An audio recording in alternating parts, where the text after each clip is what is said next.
His was S was his சொல்லப்பா. என்னன்னு His was his he's அப்படி நீ சொல்லக்கூடாது, மறந்துட்டியாங்க. His மரணிக்கியா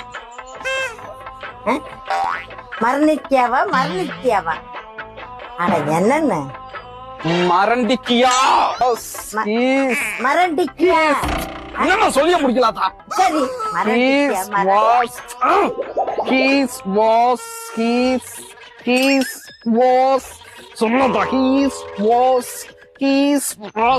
அதோ மரண்டிக்கியா மரண்டிக்கியா அப்படித்தானா அட ஒன்னா என்னன்னு சொல் நான் சொல்லி முடிச்சதுக்கு அப்புறம் நீ சொல்லணும். சரி இரு, ரெடி, ஆக்ஷன். மரண்டிக்கியா இரு, மறந்துட்டியா கிடையாது, மறந்துட்டியா. கொஞ்சம் அதை எப்படி சொல்றேன், கொஞ்சம் நீ